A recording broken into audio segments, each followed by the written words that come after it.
De retour dans la capsule et cette semaine, on a gros événement en cours du côté de Manchester. C'est la raison pour laquelle on se retrouve. Gros pay-per-view. Bilal Mohamed, remember the name, contre John Edwards pour UFC 304. Mais avant ça, on va passer en revue tout ce qui s'est passé depuis la dernière fois qu'on s'est retrouvés, c'est-à-dire pour UFC 303. Donc, on va commencer avec un récap de UFC 303. Ensuite, on va se tourner sur les résultats de Tank contre Martin et venir à la raison pour laquelle on se retrouve cette semaine. Donc, les gars, comment ça se passe pour vous en ce moment? On a les JO, on vient à peine de boucler l'Euro, on vient à peine de boucler la Copa. Les gars, quels sont vos moods? On a avec nous Léo, on a avec nous Franck, John, on a avec nous Parker. Johan n'est pas avec nous, mais il va nous rejoindre, Donc, les gars, comment a été votre week-end? Si, on va donner la parole à Léo. On va donner la parole. Léo est un nouvel homme. Je suis devenu donc Léo Le Verset. Big up à tous les fans, tous les suiveurs, à tous les auditeurs, à tous les téléspectateurs. En plus, là, vous avez la chance d'avoir un Parker sérieux. Vous voyez là, il est très sérieux, même si l'image de son téléphone est pourrie. Mais il est très sérieux. Oui, oui, l'image de ton téléphone est pourrie. C'est pas grave. Oui, effectivement, je suis un nouvel homme. Je suis devenu un homme orgueilleux.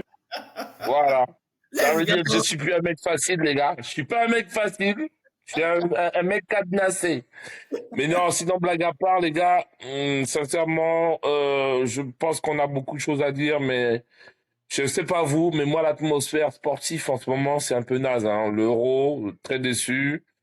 Le Tour de France, très déçu. L'UFC 303, très déçu. On en reviendra. Franchement, on a intérêt à avoir un UFC 304 du feu parce que là, je commence à m'endormir, à m'ennuyer avec le sport en ce moment. Et on espère que les JO vont venir. Et là, en parlant des JO, je laisse la parole à Parker parce que derrière lui, il y a juste LeBron James qui est derrière lui qui l'attend parce que Parker, il se balade beaucoup. Il est à Paris, Parker, n'est-ce pas? Ben, salut les gars, salut les gars, ouais, préférence. Ouais, en ce moment, je suis à Paris pour les JO et tout. Je suis un peu venu faire du tourisme. Après le concert de Booba il y a un an, vous vous rappelez? Vénotal quoi? Il dit quoi? Nous avons John qui est muet suite à un accident, nous ne savons pas comment. Donc aujourd'hui, il va être dans un langage de signes et tout, c'est pas facile. L'actualité en ce moment, elle est, comme disait Léo, elle est assez bad concernant le sport. Bon, sauf pour nous, les fans du Real. On a le dictateur de Bondy qui vient de signer au Real Madrid. Et c'est parti pour une dictature d'au moins 4 ou 5 ans. Je sais pas comment les autres vont faire, ceux qui sont obligés de faire des prêts pour vouloir Olmo. Ils mettent leur vie sur Yamal. Ah, on sait comment ça va se finir, cette histoire. Ils sont dans une propagande de ballon d'or d'un soi-disant Rodri. Vous n'avez même pas honte, mais bref, on va pas s'attarder là-dessus dans les divers pour revenir. Comme disait Léon, on espère que l'UFC 303 et quelques combats de boxe par-ci par-là vont nous remettre sur de bons rails. La preuve même qu'on s'ennuie et qu'on n'est pas concentré de tous ces combats qui sont un peu bizarres, Johan est premier. Sans plus tarder, on commence. Premier stop, UFC 303. Donc, Las Vegas, T-Mobile Arena, le 29 juin, on a eu droit à UFC 303. La carte n'a pas tellement assuré, surtout par rapport aux cartes qu'on a eues depuis le début de l'année. Je vais quand même dire UFC 303 était... Ok. Je vais dire ça comme ça. Je vais dire UFC 303, le main event a cartonné. Le co-main event a été sauvé. Et après, pour les combats en prélim, c'était lourd, c'était lent, il y avait pas trop de highlights. Et à 20, le premier combat du main event de la main card, je veux dire, le premier combat de la main card n'est pas trop ça, c'est vrai. En fait, c'était tout. Il y a eu trop de décisions, en fait. Il y a eu trop de décisions durant toute la carte. Pourquoi tu bugs comme ça? Dis simplement que la carte n'était pas au niveau. La carte n'était pas au niveau, tout simplement. Le premier highlight. Parce que tu es en train de tourner, la main carte n'était pas au niveau. On aurait dû inverser parce que la carte préliminaire était meilleure que la main carte. Yeah. Il y a eu des meilleurs combats là-bas. C'était plus intéressant que ce qu'on nous a proposé. Et on veut nous faire payer ceux d'Anna White là. Les highlights de la soirée arrivent avec Talbot qui, c'est KO, il met KO le français. Après, on a le second highlight, c'est quoi? C'est peut-être le combat, le prochain gros combat de la carte, c'est peut-être le combat de Diego Lopez avec Dan Higgy, qui a été d'ailleurs un combat de la soirée. Et c'était ça, quoi. Donc, Franck, meilleur combat de la soirée UFC 303 pour toi. Mais alors, moi, je vais vous dire un truc. Il y a un truc que je fais souvent après l'UFC 303 ou les combats du week-end. J'essaye de ne pas regarder l'actualité pendant 2 ou 3 semaines et après j'essaie de me dire est-ce que je me souviens de l'ancienne UFC, tu vois? Je me dis quel est le combat qui m'a marqué? Je n'ai pas regardé d'UFC et sincèrement, à part Poitane, rien d'autre. Parce que là, en fait, Poitane, c'est la suprématie. En gros, c'est le combat qui m'a marqué parce que tu es venu nous faire le bruit avec Jiri Prochazka. Ouais. Le gars, il a terminé et puis point barre. C'est ça le fait marquant de l'UFC 303, c'est que là, on a un monstre qui est en train d'arriver. Et je vous avais averti depuis 2 ans. Hein. Je vous avais averti sur Pereira. Oui, mais le kickboxing, c'est... Les gars, regardez ce qu'il est en train de faire parce que il est en train de se préparer en jiu-jitsu brésilien et il est en train d'arriver en force. Comme il a 37 ans, il sait que il lui reste 2 ans pour arriver au sommet de tous les sommets. Moi, je vais pas mettre ma main à couper, mais je pense que d'ici peu, il peut tenter d'être celui qui va avoir les 3 ceintures. Voilà. Mais pour moi, c'est le seul combat qui mérite d'être retenu sur l'UFC 303. Poitane contre Prochazka, c'est tout. Léo, moi, je suis pas d'accord avec toi. Hein. Ah non. Le meilleur combat, c'était en carte préliminaire, Jean Jourdain contre Silva. Silva contre Jean Jourdain. Le combat qui s'est terminé sur le KO là. Voici le meilleur combat de cette UFC. Le reste là n'est que Paco. Pereira, il va avoir les 3 ceintures. John Boy Jones.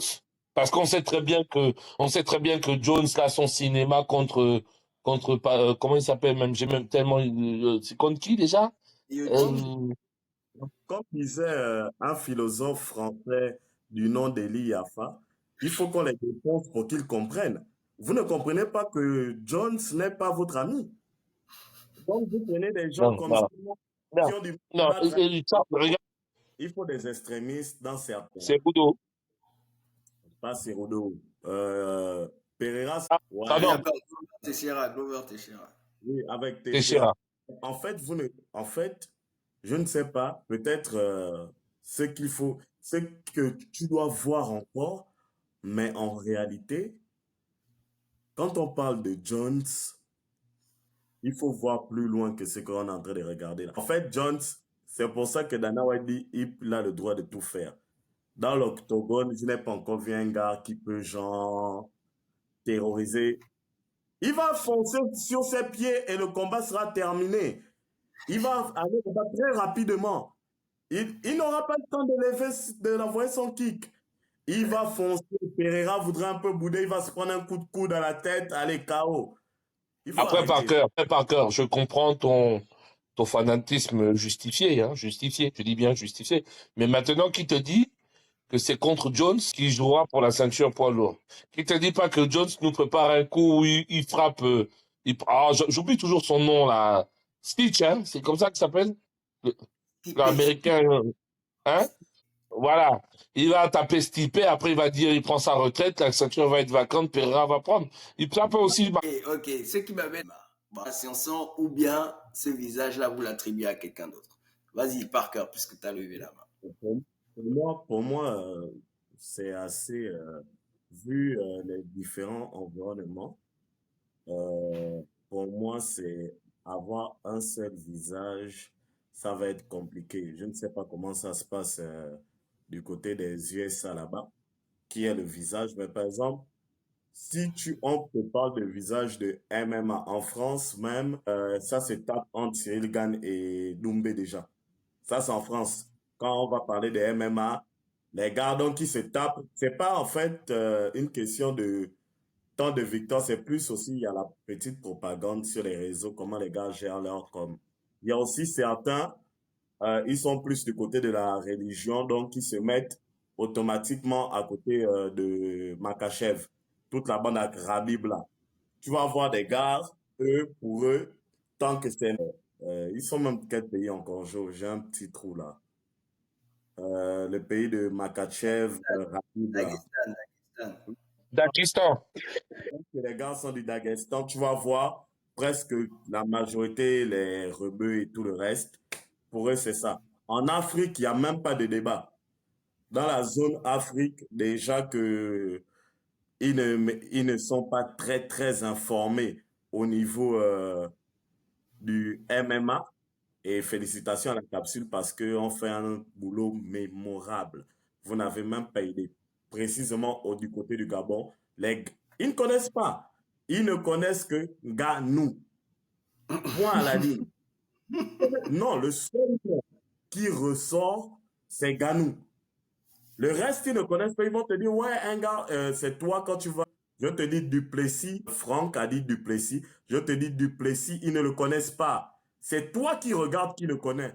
Il a dit zone Afrique, il a dit zone Afrique, il n'a pas dit la France. Il dit zone Afrique, c'est tout précis. C'est de ça dont je suis en train de parler. Tu vas regarder. Les gars ne connaissent pas Duplessis. Même Adesanya, quand ils vont essayer de t'expliquer, quand tu écoutes, que ce soit Sénégal, Gabon, Cameroun, ils vont te dire, oui, un gars qui est comme ça, ils vont te décrire. Mais le nom, quand on te dit le nom qui ressort quand on parle de MMA, quand je prends Cameroun, Gabon, Sénégal, on va te dire Ganou. Ils ne vont pas chercher loin, ils vont te dire Ganou. C'est pour ça que je dis c'est un peu complexe, vu les environnements, quand on parle de visite. Bon, concrètement, Parker, parle pas par rapport aux autres, parle par rapport à toi. Toi, aujourd'hui, si on te dit quels sont les visages qui représentent. Mon top 3, qui représente le MMA pour moi? Ned Diaz. Oui, continue. Au moins, mais écoute bien, parce que Tom, c'est important ce qu'il vient de dire, parce que il dit pour lui, mais en vérité, beaucoup de gens sont encore restés là parce que c'est une période phare du MMA où ça a vibré, en fait. Ça a bien vibré. Il y a 1 ou 2 ans, là, ça a vibré comme il fallait parce que ça perdait la ceinture, ça revenait, etc. Il y avait un rythme fou. Donc, moi, je peux comprendre le choix de Parker. Moi, maintenant, au-delà du top 3, oui. Attendez, et pour appuyer Léo, dans ce qu'il dit, c'est de ça en introduction dont on est en train de parler que en ce moment, le sport est tellement faible que les clics, il n'y a pas 3 événements où on a fait waouh. C'est parce qu'on se retrouve presque chaque mois et tous les jours, on est dans la capsule en train de parler que peut-être nous, on ne le ressent pas, mais man, quand on s'arrête et on essaie de faire le bilan, tu te dis que, mais en fait, il y a pas de combat. Genre, on s'est aligné, on dit, wow, on veut voir le prochain UFC. On est en mode juste des passionnés. Et en ce moment, le sport est carrément faible. Il y a trop de calculs. Il y a trop de calculs et c'est Exactement le mot qu'il fallait employer. Trop de calculs en ce moment. Et moi, avant de citer mon top 3, il y a quand même un, je sais pas pourquoi, hein, je ne me demandais pas pourquoi je pense à lui.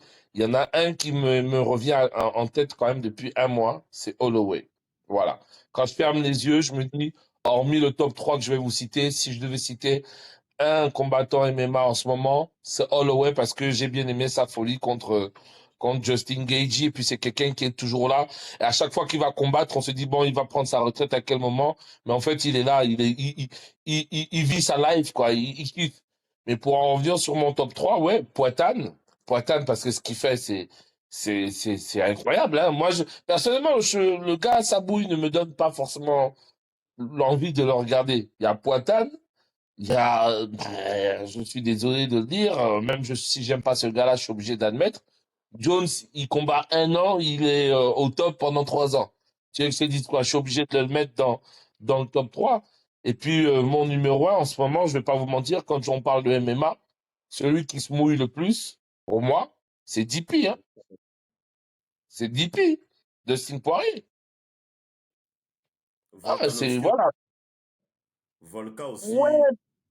Volka, si tu veux, s'il avait, en fait, moi, j'aurais pu mettre Volka s'il avait pu dominer Chimaev, tu vois, parce qu'il a mis en doute Chimaev sur le premier combat, mais le deuxième combat, c'était une formalité, tu vois. C'était une formalité. Donc, Makachev. Makachev, voilà. Makachev, pardon. Donc, pardon, excusez-moi. Pour information, je traduis puisque John ne peut pas parler. Son top 3, il y a Manon Fiorot. Il y a qui d'autre? J'ai même pas vu. Rose Namajunas et Cortez.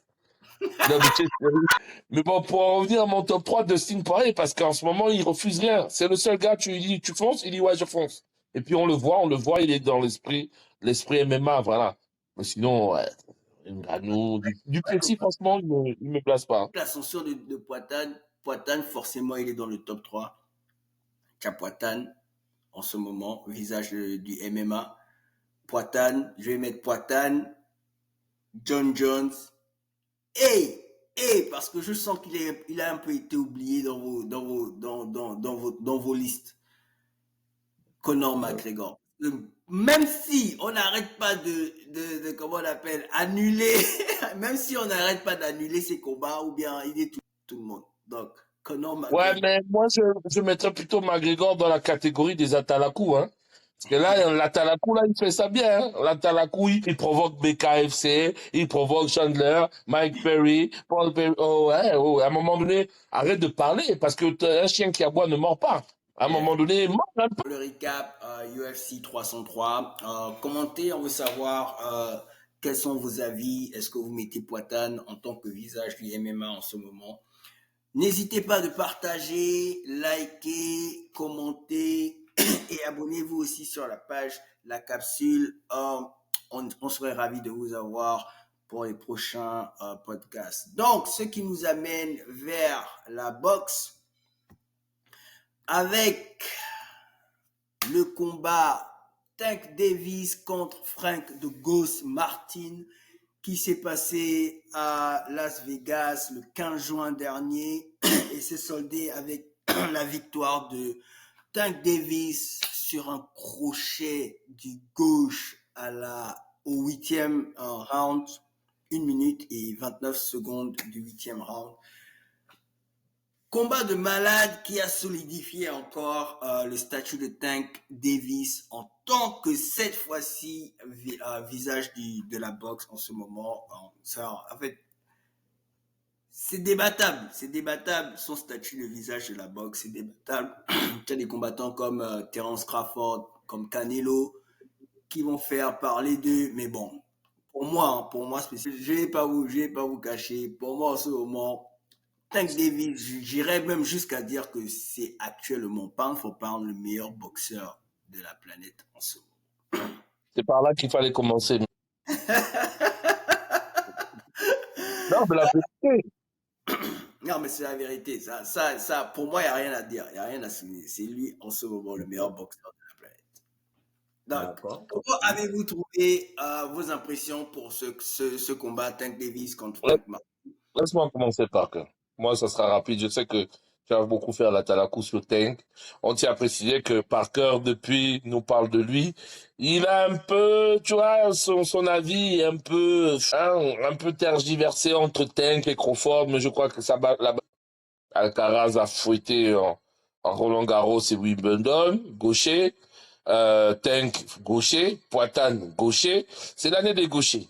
J'ai l'impression qu'aujourd'hui, les gauchers ont un truc là, laisse tomber. Et je comparais la frappe de Tank proportionnellement vraiment à celle de Poitane. Parce que leur crochet ou leur bras arrière de la main gauche là, c'est comme si c'était le flash quoi, photomaton. On a pris le flash, il dort. C'est en plus quelqu'un qui est très, très, très, très mobile et paradoxalement, mais bien fort sur ses appuis.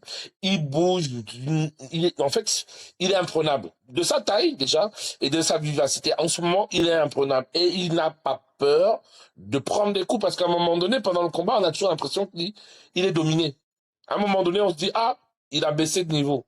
Il est juste en train de vous mentir. Il calcule et au moment où tu ouvres, bim, le Père Noël est passé avec la cloche et il t'a mis KO. Bam! Il t'a donné le cadeau du siècle. Le seul problème, c'est que Tank, et je dis bien par cœur, n'ouvre pas les gros yeux. Ne fais pas les gros yeux, vous allez comprendre. Toute proportion gardée, Tank me fait penser à Christian Mbili en France. Pourquoi? Parce que Mbili est le boxeur français du moment qui cogne, qui frappe, arrive, qui est normalement là pour être champion, et finalement, on lui donne pas le champion. Parce qu'on veut pas qu'il soit champion. C'est la même chose avec Tank. Moi, oh oui, Tank, ceinture intérimaire, on lui donne. Et non, non, non, les gars. Tank, normalement, depuis, il devait pour apprendre pour prendre la ceinture. Il aurait dû être champion du monde de 2 ou 3 catégories depuis très longtemps. Mais j'ai l'impression que les promoteurs ont peur de lui mettre ces personnes-là. Je pense qu'ils ont peur parce que ils savent déjà l'issue du combat. Ils veulent encore gagner le pognon avec leur poulain. Crawford, il nous dit quoi là? Oui, quel est mon intérêt de faire... Mais ton intérêt, c'est de mettre ta suprématie. Pourquoi tu as peur de Tank? Voilà, moi j'ai juste l'impression on le bride. On veut pas qu'il aille trop vite ou les gens ont peur de lui. Ça me saoule un peu. J'ai envie de voir un Tank contre un costaud et prouver que c'est lui le meilleur. Et j'ai envie de voir un Billy avec un costaud pour prouver que c'est le meilleur des Français. C'est tout. D'accord. Pas de comparaison tant qu'un français, s'il vous plaît. Faut m'arrêter ça. Plus jamais. Plus jamais. Ça, faut arrêter. D'accord. Deux, comme il était dans l'écurie de Mayweather, et Mayweather avait une fois expliqué en interview quand il faudra faire monter les enchères. S'il bat vite tout le monde, toutes les grosses têtes, les gars aussi réfléchissent du côté business. Plus on fait retarder quelque chose, plus les gens ont envie et plus il y a du pognon à se faire. C'est pour ça que ça fait 3 capsules, je crois que je ne fais que dire respect à Ryan Garcia. Parce que Ryan Garcia, il n'a pas calculé, on va dire. Il a pris mais il a plus regardé le côté sportif que le côté business. Parce que c'est de ça dont on a besoin réellement dans le cadre de la boxe. Les promoteurs calculent trop. Ils ont peur de prendre des risques parce que aujourd'hui, à cause, oui, parce qu'il faut le dire, à cause de Floyd, presque tous les boxeurs veulent protéger leur zéro. Et en voulant protéger leur zéro, tu vas remarquer qu'un boxeur, il a fait 40 combats. Tu vas lire les noms des 40 combattants. Il n'y a personne en fait. Il n'y a personne. Et le jour où ces combattants se retrouvent face à l'adversité, c'est là où on dit, en fait, ils n'étaient pas aussi bons que ça. Parce qu'il faut bien regarder comment beaucoup veulent gérer leur carrière. Tu vas voir, il y a des gars, on te met, il a 38 combats. Tu dis, ah ouais, je ne connaissais même pas jusqu'à ce qu'il affronte, par exemple, Tank. Tu peux regarder les noms des gars qu'il a affrontés. Tu te demandes, mais qui sont tous ces gars-là? Jamais entendu parler. Donc, il y a un peu ce truc des promoteurs qui protègent leurs poulains. Et maintenant, le cas de Tank contre Crawford, Mayweather avait dit, attends encore. Attends encore, pourquoi? Parce que, bien sûr, Tank est fort, bien sûr, Tank est vif, mais l'expérience compte beaucoup. Et pour moi, s'il doit avoir un Tank Crawford, c'est au moins dans 3 ans. Parce que maintenant, là, c'est pas que je néglige Tank, mais maintenant, là, j'ai l'impression que Tank doit d'abord tomber sur un adversaire qui lui donne des problèmes. On n'a jamais vu Tank aussi en difficulté. Et je le suis depuis, mais je n'ai jamais un arbitre avant que l'arbitre ne redonne le top, un truc comme ça. Au moins, on a vu Mayweather avoir des adversaires assez durs. Donc, tu classes tellement ses adversaires que moi, par exemple, quand on parle contre un Crawford, j'ai bien envie de voir ce combat, mais j'ai peur de me retrouver face à un Errol Spence Crawford parce que j'avais une confiance que Errol Spence, mais on a vu quand on a touché Errol Spence, quand on l'a vraiment touché, il n'a plus été le même dans son combat contre Crawford. C'est-à-dire que pour moi, je pense que Tank, c'est d'abord son prochain combat sera un vrai test. Même si les gens disent, Top, s'il te plaît, il affronte qui, j'ai oublié. Le prochain combat de Tank, en Oui, ce moment, on est retour à la case départ, en fait, parce que ce sera justement le prochain stop. Justement, je voulais poser la question au panel. Quelle serait pour vous la suite logique pour Tank? Parce que normalement, il était scheduled pour affronter Lomachenko, mais Lomachenko vient de pull out à cause de blessure, ou bien il a dit il veut prendre le reste de la off. pour moi, si, merci pour l'information. Pour moi, si Lomachenko est off, il y a même pas de se poser de questions. Il affronte David Hanna. Pour moi, il y a pas de question à se poser. Si Lomachenko n'est pas disponible, Tank doit prendre David Hanna parce que on joue aussi avec un peu de temps. Il doit prendre David Hanna. Et On est d'accord. qui aime le sang, tout le monde a vu que David Hanna, même si je l'aime bien, Ryan Garcia l'a accueilli comme. Donc pour moi, si je suis tant que je vais dire, mon petit accueilli, oh, je cours pour te prendre. Tous les jours, je cours pour te prendre. Ça, c'est pour moi ce qui est logique. Donc, aussi un peu à la Mayweather pour remplir ses cures de bagues, mettre la daronne au bris. Mais c'était déjà un bon test s'il avait affronté Lomachenko. Mais pour moi, comme Tops vient de dire, il doit prendre David Hanna et Ouais. montrer qu'il n'a plus peur. Comme on dit souvent que ouais, les boxeurs s'esquivent. Parce que Ryan Garcia a quand même shooté dans la fourmilière. Il a affronté Tank, il a enchaîné avec David Hanna. Oh, il a un regard vers la boxe que beaucoup n'avaient plus en fait. Et je pense qu'on doit continuer dans cette optique. Pour les choix, en fait, pour les choix sur les prochains combats de Tank, on a quatre choix qui sont débattables actuellement, c'est-à-dire il a la possibilité de faire ces combats-là. Et parmi ces combats-là, on a Isaac Pitbull Cruz qu'il avait déjà battu. On a William Zepeda qui est inconnu du public, mais je pense que s'il affronte ce gars-là, les gens vont encore dire qu'il a encore un nom inconnu dans son palmarès. Ouais. Et le combat que tout le monde voudra voir et qui est l'un des choix pour son prochain combat, ce sera Shakur Stevenson, WC Lightweight en ce moment et qui est pour beaucoup le choix populaire en fait. Ouais, vas-y. En fait, concernant le combat contre Shakur Stevenson, je vais être dur, mais ce combat, je le vois comme la même manière dont il est certes un peu plus talentueux, mais la même manière dont Errol Spence a hype son frère Martin. Martin, C'est ouais. Crawford est en train de hype ça. J'aime bien le style de Shakur, mais j'ai regardé les combats de Shakur. Shakur ne tient pas 9 rounds avec Tank. Ça, Yeah, c'est mais mon avis. ouais. Shakur ne tient pas 9 rounds avec Tank. Là, c'est un combat où je ne sais pas s'il veut juste avoir l'argent, profiter sur le buzz, en fait, qu'il y a un peu sur les réseaux. Mais c'est vraiment une virgule pour Tank sur sa route. Parce que pour moi, Tank doit aller prendre un nain. Mais si Tank s'arrête pour Shakur, Shakur est loin derrière eux. Hein. Ouais. C'est pas parce qu'il y a un peu de bruit. Shakur est très loin derrière eux. Maintenant, si tu te retournes bêtement pour dire que bon, je fais ce détour peut être, peut aussi te piéger. Vous voyez ce que je veux dire? Mais pour Mhm. moi, Shakur Stevenson, il va se prendre un KO en maximum, maxi 8 rounds.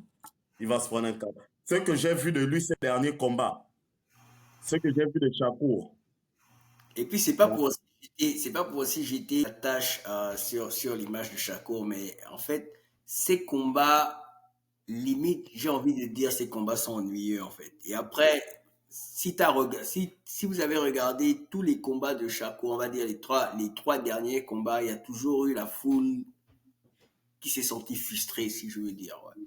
Genre, il y a des humans, on le boue, les trucs comme ça. Il y a pas d'excitement, il y a pas de highlight. C'est genre, en fait, c'est limite, c'est tactique, c'est très basic, on va dire, box 101, quoi, si tu Donc bon, moi, le combat contre Lomachenko ne m'aurait pas dérangé, mais effectivement, comme j'ai pu l'entendre avec Parker tout à l'heure, il faut aller vite. Et là, les deux prochains combats que je voyais moi au top, c'était déjà frapper Annie pour montrer à Garcia que je t'ai frappé. C'est pas parce que tu as tapé le grand que tu penses que tu peux revenir.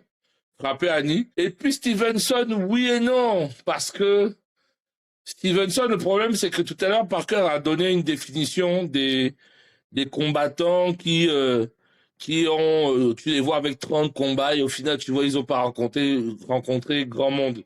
Mais moi, Stevenson, je le vois là-dedans, en fait. Je le vois plutôt dans une hype. J'ai pas dit qu'il a affronté des faux combattants, tu vois. Mais c'est pas des combattants à la hauteur, je trouve. Et donc, oui, les deux prochains combats de Tank pour avoir la suprématie, ce serait Annie et Stevenson. Mais je pense que contre Stevenson, ça sera pas si exceptionnel que ça. Moi, Stevenson, je le vois tomber au sixième round, hein. Avant même le sixième, tu vois, personnellement. Et Annie, Ouais. contre, qui tout double, hein. Là, Ryan Garcia t'a frappé, si Tank te bastonne, laisse tomber, ne viens plus faire la bouche. Et donc, c'était ça pour Tank Davis et son futur en boxe. Donc, on va rappeler à nos téléspectateurs, s'il vous plaît, partagez le lien, commentez, like, abonnez-vous sur la page, la capsule, si vous voulez rester à jour avec toutes les informations concernant les sports de combat. Donc, ce qui nous amène à la raison pour laquelle nous sommes là. Si 304 à Manchester, Angleterre, cette semaine, avec en main event Leon Edwards contre Bilal, remember the name, Mohamed. Co-main event, Tom Aspinall contre Curtis Blade. Oh, le co-main event et le main event sont des combats revanche parce que les quatre adversaires se sont déjà affrontés dans le passé. Et comme par hasard aussi, les deux combats ont eu des résultats un peu louches. Bon, pas louches, mais les deux combats n'ont pas abouti en fait. Le combat de Bilal Mohamed contre Leon Edwards s'est arrêté pour un poking à l'œil. Le combat de Curtis Blade contre Tom Aspinall s'est arrêté parce que Tom Aspinall s'est blessé au premier round. Donc, on a des résultats sur lesquels il ne faut pas se baser. Donc, on a hâte de voir ce qui va se passer cette semaine. Carte en elle-même promet. Dès la main carte, on a Arnold Allen contre Giga Jikaze. On a Christian Leroy contre Gregor Rodriguez. Ensuite, carte devient un peu plus intéressante avec Paddy Pimblett contre Bobby King Green.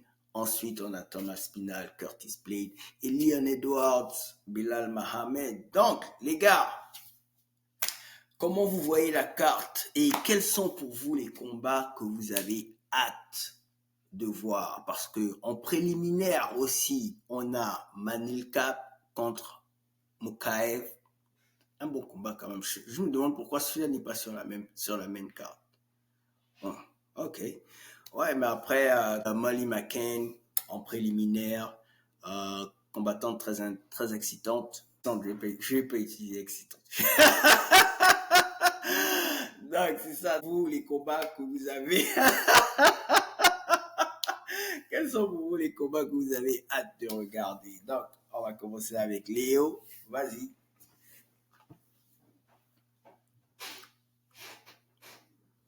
On t'entend pas, Léo. Bah écoute, moi j'admets, je suis fautif, mais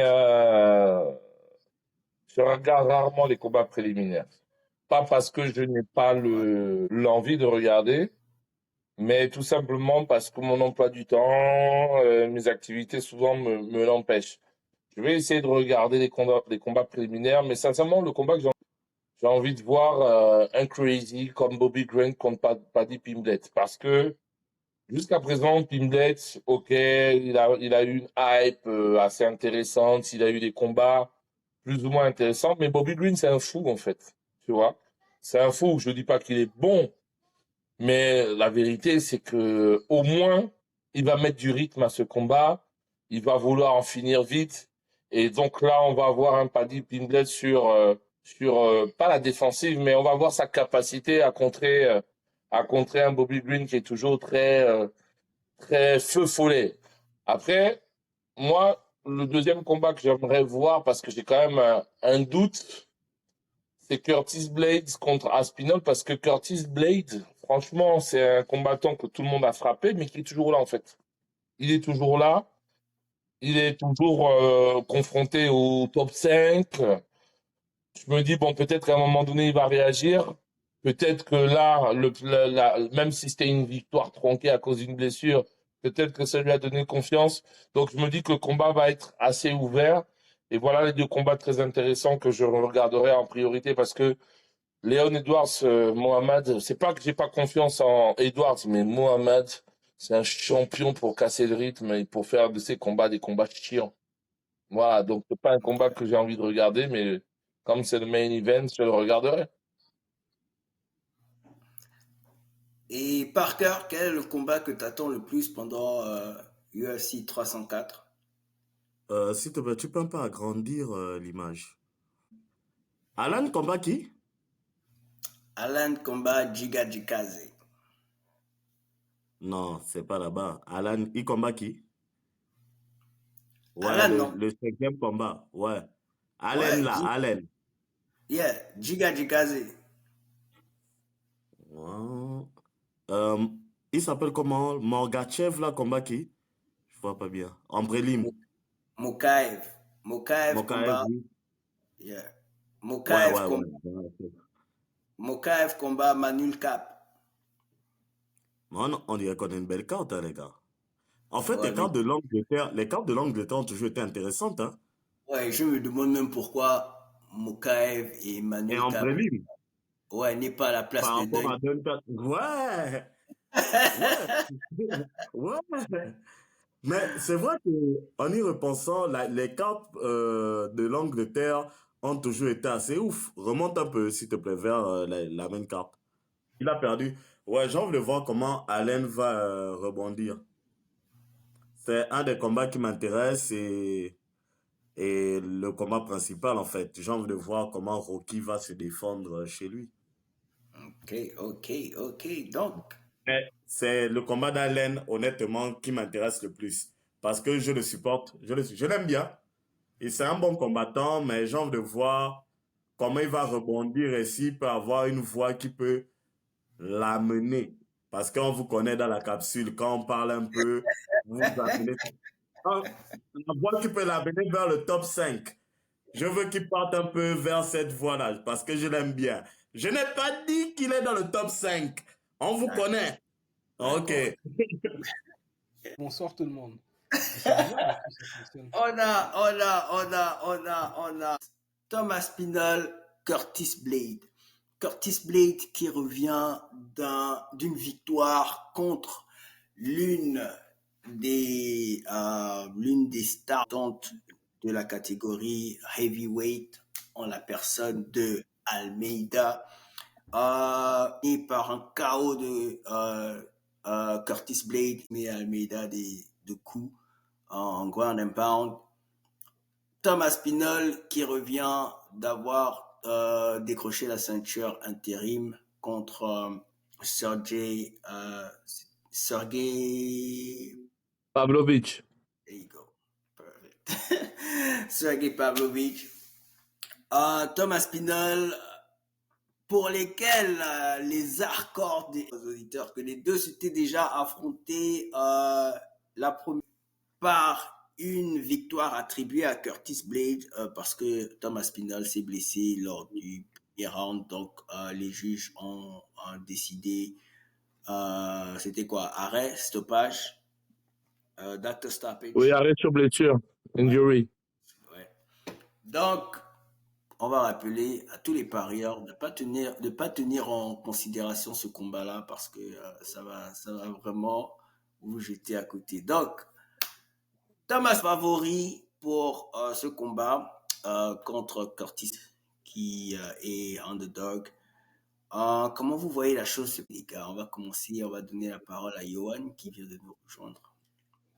Bon, attendez, les gars. D'abord, bonsoir tout le monde. Désolé du retard, en fait, quelques imprévus. Donc, sinon, j'espère que tout le monde va bien. Là, on est juste Tu en peux train de... augmenter le volume. Vous m'entendez? Attends, je vais Ok, régler ça. ok. Donc, on est très rapidement. Ça avait surpris et surtout de le mettre, en fait, KO. Mais bon, on est chez les lourds. Et chez les lourds, en fait, un coup qui passe, qui traverse, en fait, une défense, une garde. Le plus souvent, tu peux terminer en fait au tapis. Et ce qui est bien avec Aspinal, c'est qu'il a l'air d'être dans cette catégorie en fait de heavyweight, le combattant le plus complet. C'est lui qui peut t'amener au sol, c'est lui qui peut en fait tenir avec toi debout. C'est lui qui peut te montrer qu'il a un jiu-jitsu qui est en fait le meilleur, une très bonne lutte, une, une très bonne anglaise aussi. Et Curtis Blade en fait avant ça qui était juste en fait le combattant pour faire passer en fait un palier à d'autres combattants. Parce que lorsque les combats devenaient sérieux, il perdait. Mais il était en fait, et c'était justement en fait ce qu'on a proposé donc à Almeida qui s'est cassé les dents. Et c'est donc ce qui a ouvert la porte en fait à Curtis Blade en fait d'aller combattre une revanche parce que leur premier combat justement ne s'est pas terminé face à Spinal.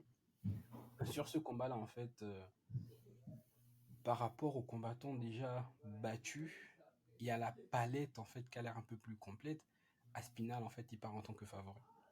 Parce que justement, Curtis Blades, il a montré à chaque fois que lorsqu'il prenait un combattant qui avait l'air un peu plus complet que lui, en fait meilleur, il avait du mal à se surpasser. Donc, comment je vois le combat, je pense que ce sera quand même serré. Je pense pas que là, cette fois-ci, on aura un Aspinal qui va le terminer au premier round. Je pense qu'il aura le temps, besoin en fait de trouver juste les réglages. Mais je pense que la palette en fait d'Aspinal est largement plus importante, meilleure en fait que celle de Curtis Blade, quoi. Donc je pense qu'il va finir par s'imposer et surtout je pense debout. Je pense que debout, pour moi, il y a un gap entre les deux. Et, En tout et cas, j'ai une question à vous poser. Pardon? en tout cas, il nous a endormis hein, parce que je sais pas qui vient gorger ici là. Tu es trop bête. Mais la finale, c'est que j'allais dire exactement. Oui, je suis le meilleur, le number one. Donc je donne la parole en fait à l'avant-dernier, Ali Parker. À toi, complète ce que j'ai dit, s'il te plaît. Ouais, D'accord. non, Pour Parker, avant son intervention, j'ai quand même une question à poser. Et Parker peut répondre s'il veut. Parker, avec la ceinture Rim d'Aspinal, la ceinture de John Jones, quelle est la ceinture pour laquelle tu attribues le plus d'importance? Il n'y a pas de débat. Comment vous voulez que j'attribue du crédit à une ceinture intérimaire? Non, non, non, non, non. Il n'y a qu'une seule ceinture. Les choses des ceintures intérimaires, là. À l'histoire de Ngannou, vous n'avez pas compris? Comment on fait tout pour enlever à preuve ça, non, il n'y a qu'un seul champion. Le reste, ce ne sont pas des champions. Pour tous nos fans français, Cyril Gane n'a jamais été champion de l'UFC. C'est pas être champion. Mais pourquoi tu es obligé de parler du fils de Léo? C'est comme ok, je dois bientôt rentrer, j'évite les sujets qui... Ouais, c'est-à-dire que je donne du crédit à la ceinture du champion. Et le champion, c'est John Jones. Tant que personne ne vient prendre la ceinture chez lui ou qui perd et voilà, il part à la retraite et elle devient vacante. Pour moi, il n'a qu'un seul champion. Aspinal, il peut faire tout son bruit et tout. C'est vrai, il a mis le KO à Pavlovich, hein. Pavlovich, yeah.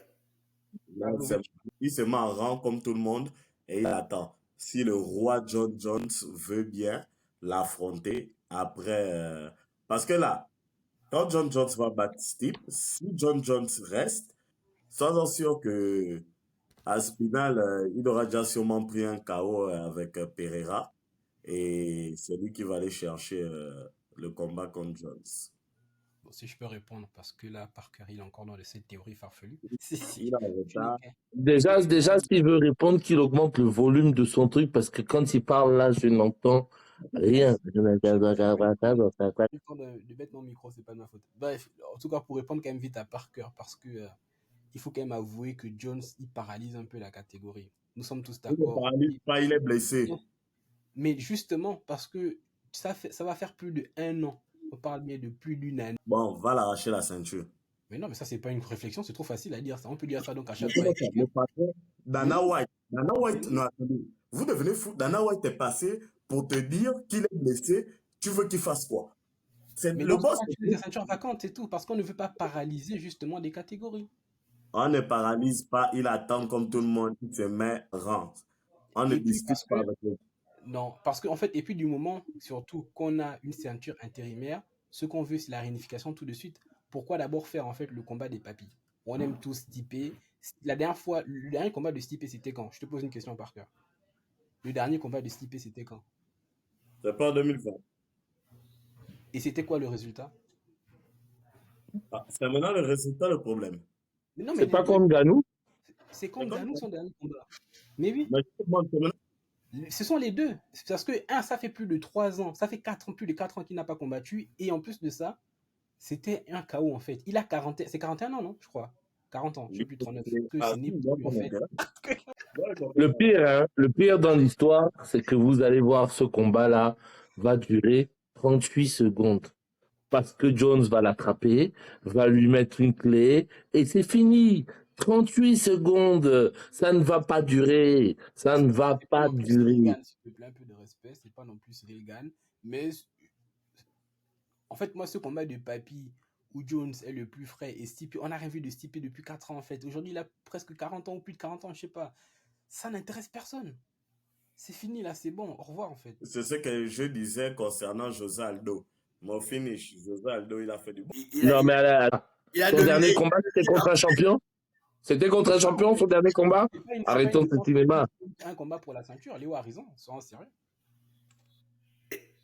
Il a Bon, dominé. je vais prendre le relais. Moi, je vais prendre le relais. Moi, personnellement, je ne vais pas parler de Jones parce que Jones, comme pour le moment, comme on dit, l'histoire appartient au gagnant et pour le moment, c'est lui le gagnant. Donc, il peut écrire son histoire comme il en a envie.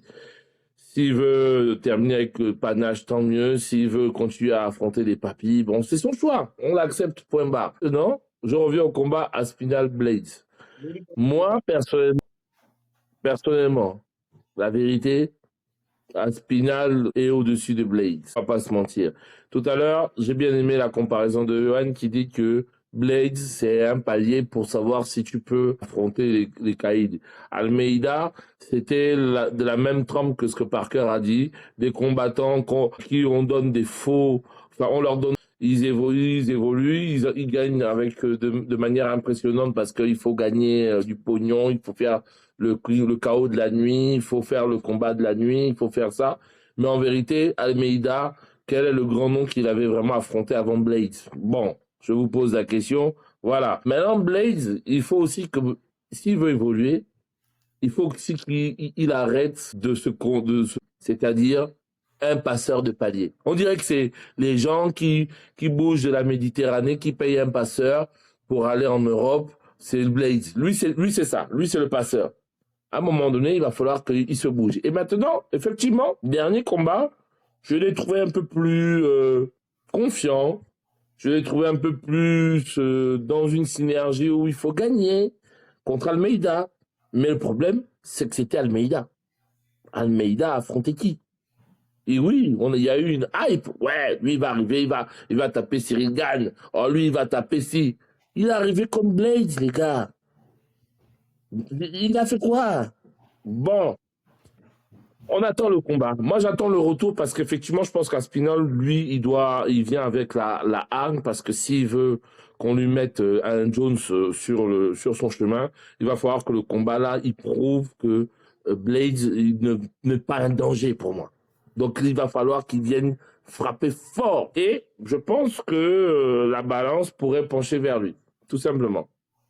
Moi pareil, parce que je pense que sur ce combat-là, Thomas Pinot, avec déjà le fait qu'il n'a pas aimé comment le combat s'est soldé la première fois qu'il a affronté Curtis Blade.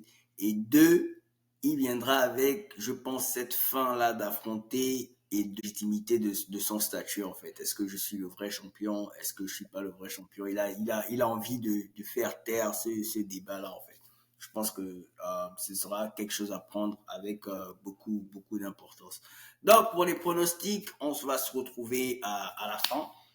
Ce qui nous amène au main event. Le champion de la catégorie welterweight, Leon Edwards, défend sa ceinture contre Mohamed. Encore une fois, on a là un combat qui s'est soldé de façon questionable. On a Bilal Mohamed vient d'une victoire écrasante contre Sean Brady. Et on a Edward. Le dernier combat de Leon Edwards s'est soldé avec victoire de Kobe Covington à la décision.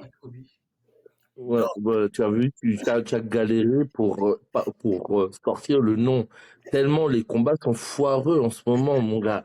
Et là, excuse-moi, je t'ai coupé, mais je prends le relais. Là, on va assister aux combats les plus foireux de la soirée. Parce que tu vas avoir d'un côté un Léon, on tape, on recule, on met en garde, etc. Et en face, tu as le combattant qui me fait le plus dormir. Techniquement, on va pas se mentir, Belal Mohamed. Ok, il suit son game plan. Ok, il n'y a pas de problème. Mais c'est un combattant, sa stratégie, c'est de faire dormir l'adversaire.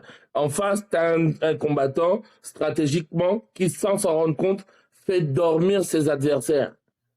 Donc, techniquement, je dis bien techniquement, on va voir des choses. On va voir de low kick, on va voir une défense de Edwards en grappling, parce qu'il va nous montrer qu'il s'est amélioré en grappling.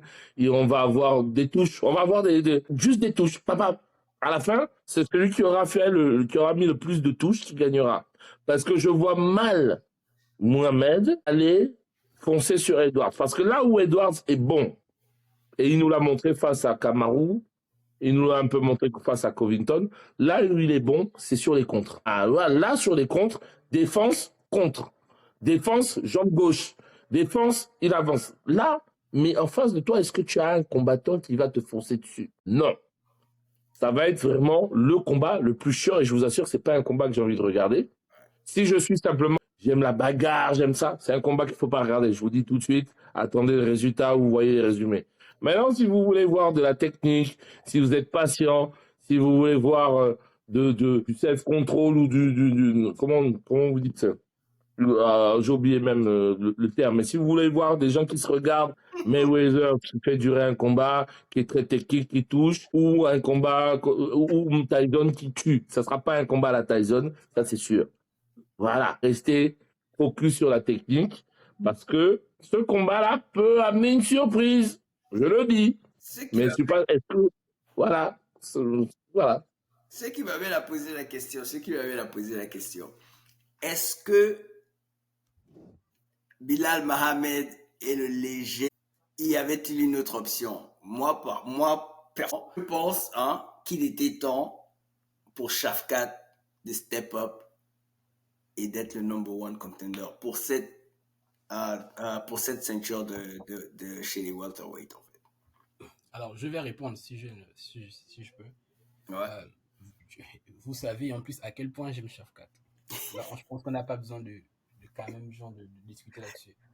Mais moi, je pense à un moment donné, il y a un certain mérite. C'est que lorsqu'un combattant est sur un certain rush, un nombre de victoires, même s'il est ennuyant, ce qu'on veut, il faut lui donner en fait sa chance. Lui, en fait, tu pars, tu perds, et puis voilà. Parce que je trouve par exemple que Belal Dariush, lui qui a longtemps mérité dans sa catégorie en fait pour avoir un title shot, on a Rami Oliveira, et bam, en fait, c'est fini, genre, c'est mort. Et lui, en fait, pour qui un jour il a encore un autre title shot, il faudra peut-être qu'il enchaîne encore 15 victoires. Donc, j'aime bien Shafkat, mais aussi, en fait, à un moment donné, ce qu'on peut peut-être faire avec Shafkat, c'est qu'on te donne un combat, là, en fait, en attendant le dernier, parce que Bella, là, je pense, a plus de victoires à l'UFC actuellement. Donc, donnons-lui sa chance, oui, il la mérite. Et puis après, un Shafkat, parce que Shafkat, aujourd'hui, on a l'impression parce qu'il est plus impressionnant, en fait. Mais en termes de combat et de victoire, Belal, quand même, il en a plus. Donc, donnons à Belal, en fait, sa chance. Et après, Shafkat, en fait, tu auras aussi ta chance. Mais parce que moi, je reste cohérent, en fait. Comme je disais avec Pereira, oui, il y avait en fait un storytelling qui voulait qu'il devait affronter rapidement Adesanya. Et je trouve que c'est injuste. Tous les combattants, en fait, doivent passer, en fait, par les mêmes étapes. Il y en a, faut pas que ce soit trop accéléré, trop vite pour d'autres. Et pour d'autres personnes, en fait, vous galérez. En fait, Ah, je suis d'accord avec Johan, hein. Ça me fait mal de dire ça, mais Mohamed, il mérite, hein. Il est constant, il est régulier dans ses combats, il les gagne, il les enchaîne. Si on parle que de hype, c'est clair qu'on va s'emmerder, mais force est de constater qu'il gagne. C'est comme si tu me le comparais à un Deschamps ou qui gagne des matchs en marquant des buts contre son camp, etc.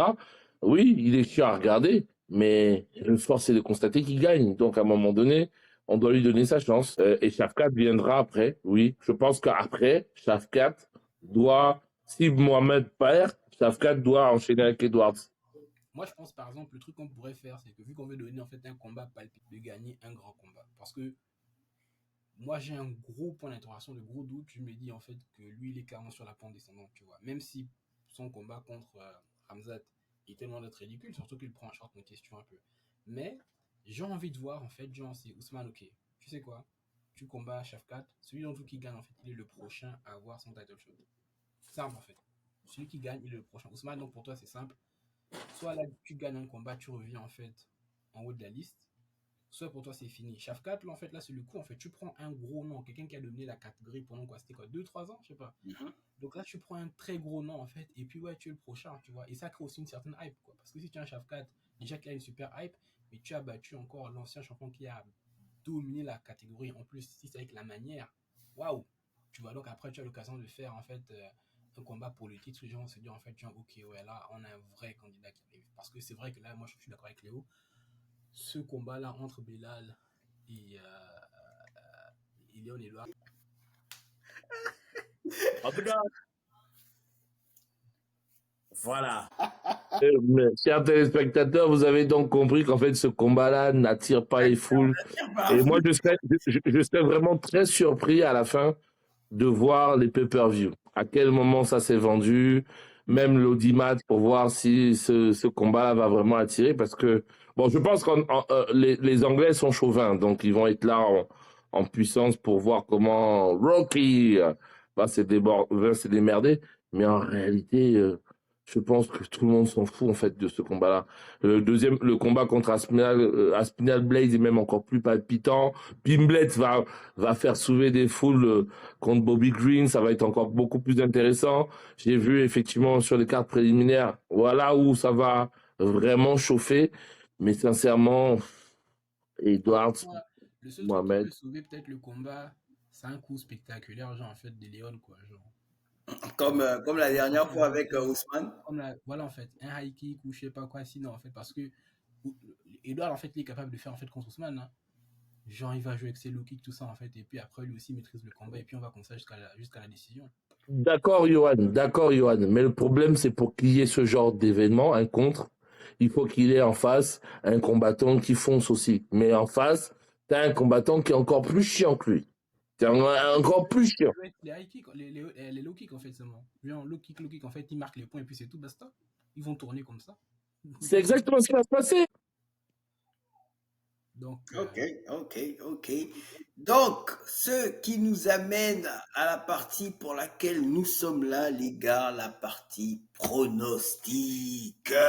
Let's go! Est-ce que tu peux rappeler les scores, s'il te plaît, avant? Pour rappeler les scores, Attends. Attends,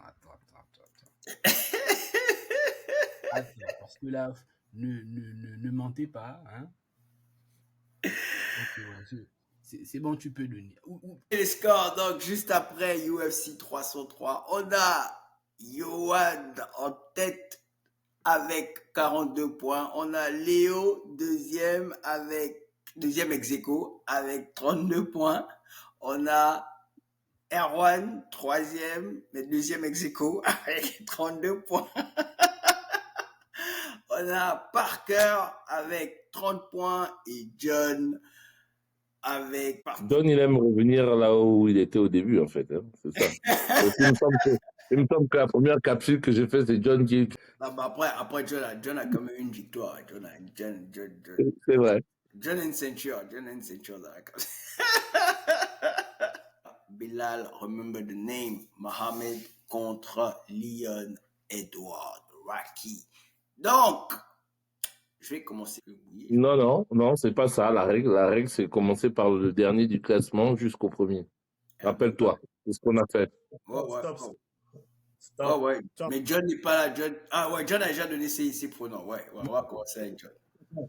Ça, c'est de quoi on est en train de parler, plus qu'on avait mis en place même un système de turnover parce que Johan se plaignait des gens qui copient les pronostics. Et les 2 dernières capsules, je commence, je crois, même en première position. Non, la dernière capsule, c'est moi qui ai commencé. La dernière capsule, je te coupe même parce que je vais te dire, j'ai un truc à faire. C'est là où je donne mes pronos et je me casse. Ok, mais c'est pas grave. Il y a John qui a commencé. On a parlé de turnover parce que Johan, quand on va le rattraper, il ne faut pas qu'il vienne dire après. Depuis là, il n'a plus donné ses pronoms en premier. Hein. Il attend maintenant à écouter les autres. Après John, c'est Johan. Tu mens parce que j'ai déjà donné mon pronom. Tu mens. Je pense. J'ai donné à 2 capsules mon pronom en premier. Il a déjà donné son pronom en premier. C'était. Si tu veux, je peux donner même en premier. Il y avait un combat de boxe. Cette année, j'ai terminé dernier. Loser. Moi, je vais terminer dernier. On va commencer avec les pronos de John. John qui va avec Paddy Pimblett à la soumission au 2e round. Il va avec Tom Aspinall KO au 2e round. Et pour finir, il va avec Leon Edwards à la décision. Je pose une question.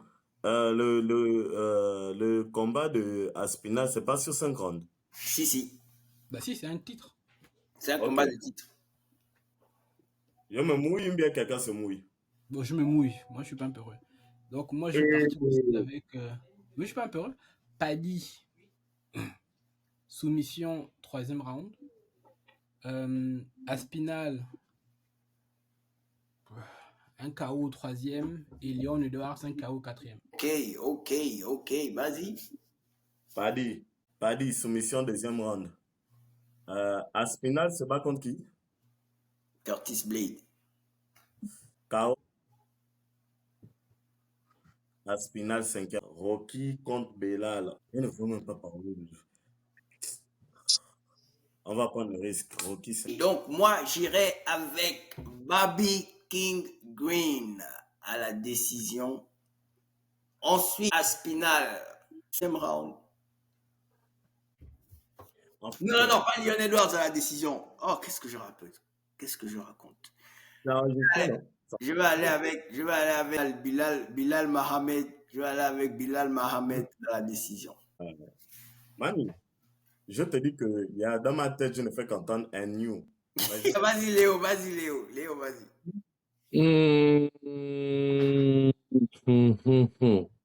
Je sens la surprise Bobby Green, mais bon. Paddy Pimblett à la décision. Ensuite, Aspinall KO premier. Edwards à la décision. C'est ça pour les pronostics de UFC 304. On veut savoir aussi sur qui vous penchez pour les 3 derniers combats de la soirée. Donc, n'hésitez pas à balancer vos commentaires, posez vos likes, partagez le podcast, les gars, et abonnez-vous sur la page La Capsule. On est sur Twitter, on est sur Facebook et nous sommes sur YouTube. Aussi, vous pouvez nous retrouver sur toutes vos plateformes où vous écoutez vos podcasts, c'est-à-dire Spotify, c'est-à-dire iTunes et j'en passe. Donc,